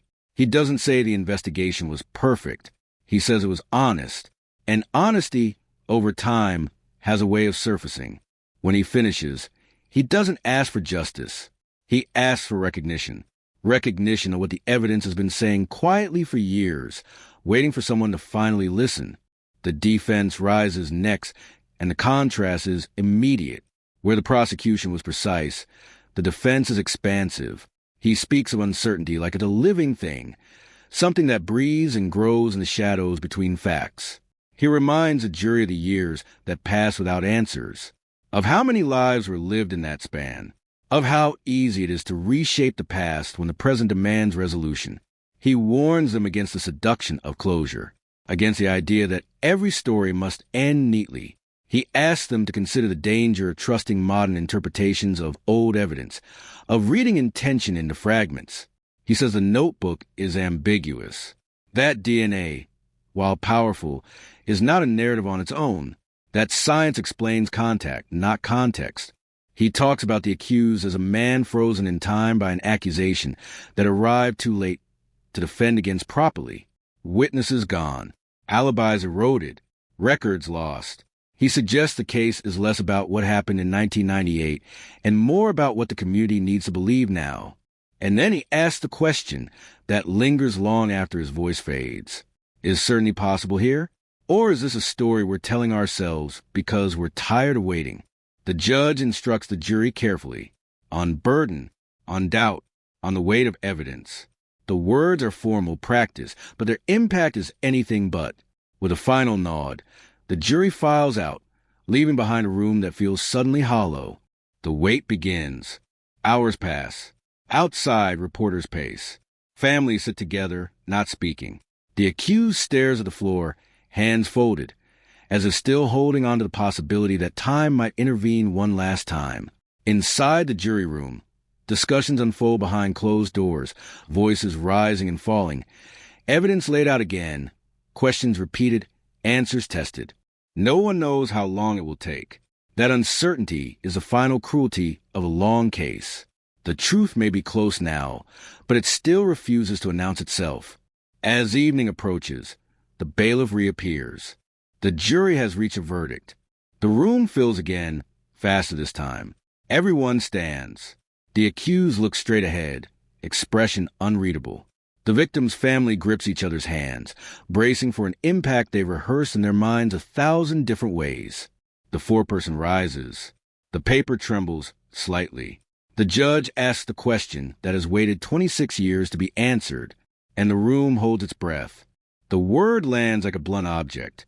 Guilty, not shouted, not emphasized, simply spoken into the stillness, and yet it moves through the room with force, rippling across faces, shoulders, spines. For a moment, no one reacts. The sound seems unreal, like it belongs in another room, another case, another year. Then reality catches up. The victim's family exhales as one, a sound halfway between relief and grief, a release that carries decades inside it. Some close their eyes. Some stare straight ahead, tears falling without warning or restraint. Justice does not arrive cleanly. It arrives heavy, uneven, leaving marks where it touches. Across the room, the defendant's shoulders slump just slightly, as if something vital has finally been removed. His jaw tightens. His eyes flicker, not toward the jury, not toward the judge, but inward, as though replaying every decision that led him here. There is no outburst, no collapse, just a quiet, devastating stillness. The judge thanks the jury for their service, his voice steady, procedural. He reminds them of the weight of what they have done, of the seriousness of their duty, and then releases them back into a world that will never fully understand what they've carried into that room. As they file out, some avoid eye contact. Others glance briefly at the family, at the accused, carrying their own private reckonings with them. Sentencing is scheduled for a later date, but the verdict has already changed everything. Outside the courthouse, microphones appear instantly, lights flick on, questions spill into the air. Reporters speak of closure, of justice delayed but delivered. Headlines form in real time. Cold case solved. DNA cracks decades-old mystery. Community stunned. Inside, the family remains seated, as if standing might undo the moment. One of them reaches for a photograph, worn thin from years of handling. A face frozen in youth, impossibility. They do not smile. This is not celebration. This is an ending that comes too late to feel whole. The accused is led away, hands cuffed, footsteps echoing down the corridor. He passes through doors that close behind him with finality. For years, he lived just outside the frame of suspicion, a shadow adjacent to the crime, but never fully illuminated. Now the light has caught him, and there is no place left to step into. In the days that follow, the story expands beyond the courtroom. Analysts dissect the evidence. Experts discuss the DNA, the technology that made the match possible after so long. They speak of advancements, of databases, of the future of cold case investigations. But beneath the technical language is something simpler, more unsettling. A reminder that the past is not finished with us. That time does not erase truth. It only hides it. The town reacts in fragments. Some express relief, others disbelief. There are those who knew the accused, who shared meals, exchanged greetings, never imagining this outcome. They replay conversations, searching for missed signs, for moments that now feel ominous in hindsight. Trust becomes a fragile thing, easily cracked by the realization that certainty is often an illusion. For investigators, the verdict brings a strange mix of satisfaction and sobriety. They review the case one last time, closing files that have followed them for years. Some are retired now. Some never thought they'd see this day. They speak quietly about persistence, about instincts that refuse to die, about the importance of preserving even the smallest detail. They know how close this case came to being lost forever. And yet, even with conviction, questions linger. Why did it take so long? What moments were missed? What could have changed if the technology had arrived sooner? If the right person had looked at the right piece of evidence at the right time? These questions do not accuse. They haunt. They drift through conversations, through editorials, through private thoughts late at night. The victim's absence is still present everywhere, in empty chairs, in uncelebrated milestones, in the quiet knowledge that no verdict can restore what was taken. Justice, in this form, is not a cure. It is an acknowledgement, a recognition that what happened mattered, that it was seen, that it was not forgotten.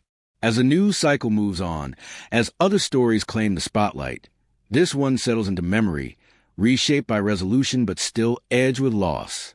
A case once defined by silence now speaks clearly, but its voice carries echoes that will not fade. And somewhere between relief and sorrow, between answers and unanswered questions, the community learns a final, unsettling truth. Some mysteries do end, but their shadows remain. The courthouse empties, but the case does not. It follows people home, settles into living rooms, rides along in cars with the radio turned low, waits in the quiet before sleep. Resolution does not shut a door. It opens a new one, and behind it is a different kind of noise. The sound of memory adjusting to a truth it never expected to hear spoken aloud. In the days after the verdict, the town slows down, not because life has stopped, but because everyone is recalibrating.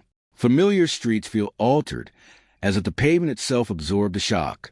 The house where the accused once lived becomes a landmark no one wants to look at for too long. Curtains are drawn. Mail piles up. Neighbors pass by with eyes forward, unwilling to imagine what was hidden behind ordinary walls. The victim's name returns to public space, not whispered now, not buried in old clippings, but spoken clearly, repeatedly, with care.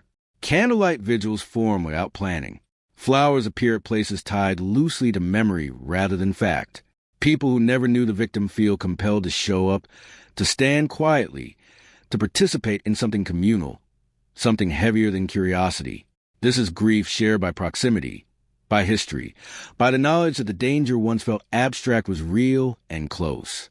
For the family, the world does not slow. It rushes at them. Phone calls, messages, requests for statements, invitations to speak, to reflect, to explain how it feels now that the case is over. They struggle with that word. Over suggests completion. Over suggests neatness. What they feel is closer to exposure, as if a long sealed wound has been opened to the air, cleaned, acknowledged, but still aching. They remember the early days, the waiting, the knock at the door that changed everything, the endless loop of questions with no answers, the years when hope felt irresponsible, when moving forward felt like betrayal. The verdict does not erase those years. It validates them. It confirms that the emptiness had a cause, a name, a face that can now be confronted, even if only in memory. In interviews, investigators speak cautiously.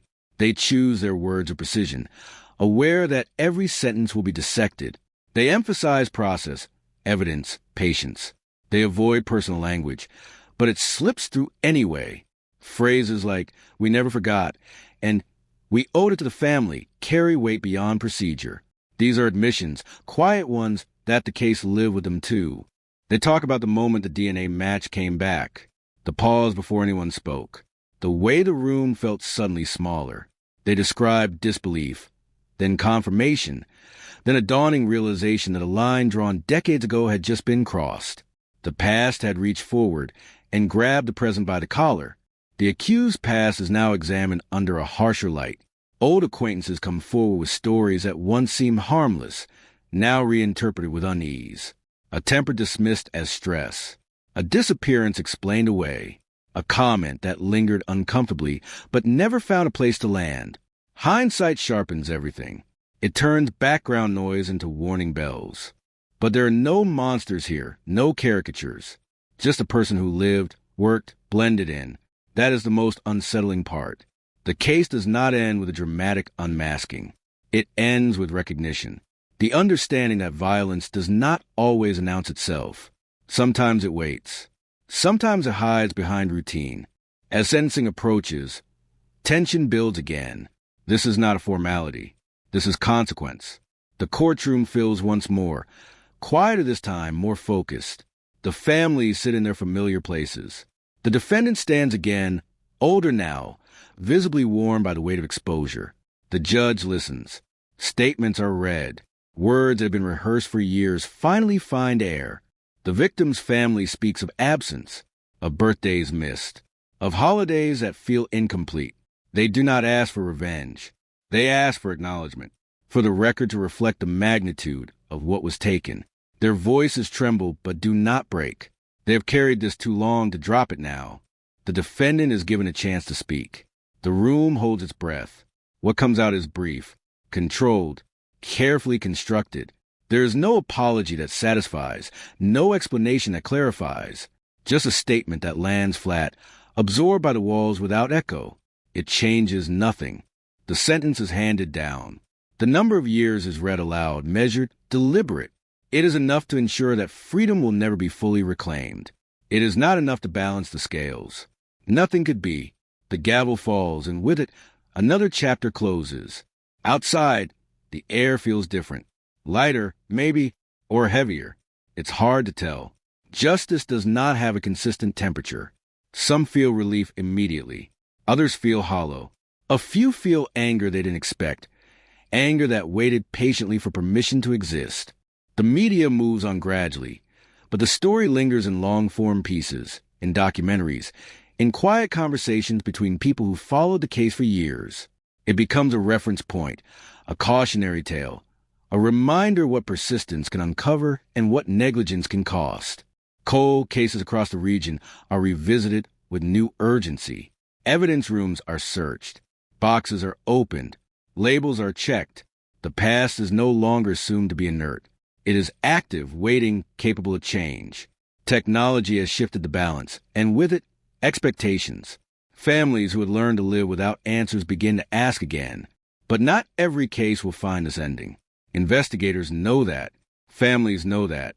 The spotlight on one resolution casts shadows on the many that remain unsolved. Hope, once reignited, becomes complicated. It inspires and it hurts. It promises and it reminds. For the town, life resumes its patterns. Schools open. Shops fill. Conversations drift back to ordinary things. But something subtle has changed. A collective awareness. A shared understanding that the past is not safely behind them. It can resurface, altered but intact, demanding attention. Late at night, when streets are empty and the noise of the day fades, the story feels closest. In those hours, the questions return, quieter now but persistent. What if the evidence had been lost? What if the match had never been made? What if the truth had stayed buried? The answer hangs in the silence. This time, it didn't, and that knowledge settles in, not as comfort, but as weight. Time moves forward, but the case moves sideways, slipping into places no verdict can reach. It seeps into archives, into training manuals, into the way detectives now look at old files with less skepticism and more humility. The Iowa case becomes a lesson whispered in conference rooms and spoken aloud in seminars, not because it was extraordinary in its violence, but because it was ordinary in its delay. The evidence was always there. That is the sentence that echoes. Always there, waiting, silent, ignored by circumstance, not erased by time. Retired officers come forward, some with pride, some with regret. They remember the early days of the investigation, the limitations, the misconnections. They talk about gut feelings that never matured into proof, about leads that dead-ended, about a sense that something fundamental had slipped through their fingers. No one is accused now. The reckoning is internal. A generation of law enforcement confronting the reality that effort does not always equal outcome. In classrooms, students study the timeline like a living thing. They trace the path of the evidence from collection to storage to rediscovery. They learn how small procedural decisions ripple outward, how labeling matters, how patience is not passive but active. The case reshapes how the future is trained, even as it reopens wounds in the past. For the family, the public attention fades unevenly. Some days bring silence. Others bring letters from strangers who feel compelled to explain how the story changed them. Survivors of other crimes reach out, drawn by a shared language of waiting and loss. There is comfort in this and exhaustion. Healing is not linear. It spirals, revisiting familiar pain with new context, new weight. They visit the grave more often now, not because they have more to say, but because it feels different to stand there knowing the truth is no longer speculative. They speak of closure in careful terms. Closure suggests a door shut forever. What they feel is more like a window open just enough to let air in. The grief remains, but it can breathe. The convicted man disappears into the system. Transfers, intake photos, paperwork. His name becomes a number, then a routine, Outside, debates continue. Some argue about mercy, others about accountability. The internet dissects every detail, every expression captured in court. Armchair analysts construct theories, alternate timelines, imagine motives. The noise is loud, but distant from those who lived it. What remains closest is memory, the way the victim laughed, the sound of their footsteps.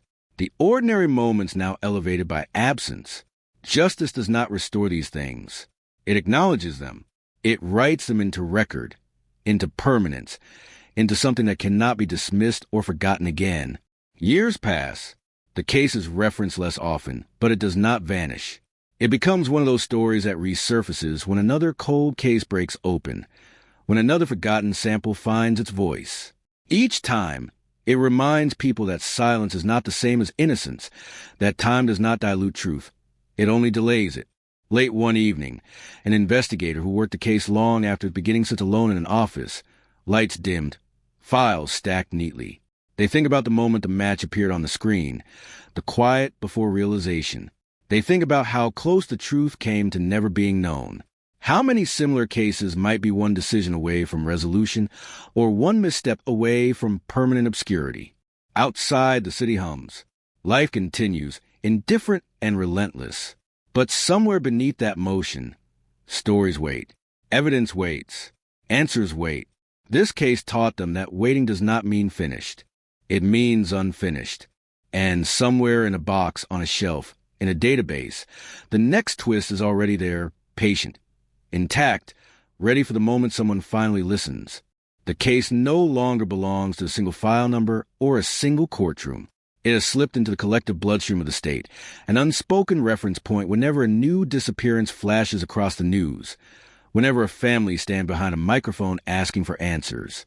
People remember Iowa 1998 not as a date, but as a warning, a reminder that certainty is fragile, that assumptions age badly, that the smallest overlooked detail can sit quietly for decades before detonating the truth. In the towns connected to the case, there is a subtle shift. Older residents lower their voices when it comes up, as if the years themselves are listening. Younger ones ask questions their parents never asked out loud. They want to know how it happened, how everyone missed it, how someone could live an entire life while a shadow trailed them unnoticed. The answers are never simple. They are layered, uncomfortable, human. The crime scene photos are locked away now, but the mental images linger. The geometry of the room, the way objects were left, not arranged but abandoned. Investigators who saw it firsthand still dream about those details. The angles that never quite made sense. The contradictions that refuse to resolve. Time has softened nothing. If anything, distance sharpened questions. One retired detective admits, years later, that the case taught him fear. Not fear of criminals, but fear of certainty. He says the most dangerous phrase in any investigation is, "We already know." He says it cost him years. He says it almost cost him the truth forever. When he speaks, there is no anger left, only gravity. The evidence, now famous, becomes almost mythic in retelling. A tiny fragment, a trace dismisses noise. A sample too small, too degraded, too inconvenient for the technology of its time. It waded through elections, through budget cuts, through administrative reshuffles. It survived floods in the evidence room, survived moves, survived neglect. It outlived careers. It outlived doubt. When it finally spoke, it did not shout. It whispered, a match probability, a statistical certainty so overwhelming it erased alternatives. No cinematic confession, no dramatic chase, just numbers lining up in a way they never had before. Science doing what memory could not. The community struggles with that reality. They had built stories to survive the waiting. Rumors hardened into folklore. Innocent people lived under suspicion. Others were silently absolved without knowing they had ever been accused. The truth rearranges those narratives brutally. It does not ask permission. It simply arrives. Some feel relief. Others feel robbed. They had made peace with uncertainty, and now even that is taken from them. Closure is a word used by people who were not there. For those who were, this is not an ending. It is a recalibration. The past does not change, but its meaning does. The victim's name is spoken differently now. Less as a question, more as a statement. Not what happened to them, but this is what was done. There's power in that shift. It restores agency to someone's silence for too long. It turns mystery into record. In quiet moments, family members confront an unexpected emotion. Anger at time itself. Anger that technology took so long. Anger that procedures lagged behind possibility. Anger that answers arrived only after parents died, after siblings aged, after decades of living in limbo. Justice delayed is not abstract. It has birthdays. It has empty chairs. They revisit old boxes at home, letters, photographs, objects that once felt like relics of loss, and now feel like evidence of survival. Each item carries two weights, what was stolen and what endured. They speak to the victim as if they can hear, narrating the long road, explaining the delay, apologizing for a world that took so long to listen. The person responsible becomes almost secondary in these reflections. They are no longer the center of the story. They are a consequence. The focus shifts back where it belongs, to the life interrupted, to the ripple effects that touch neighbors, co-workers, classmates, strangers who never forgot.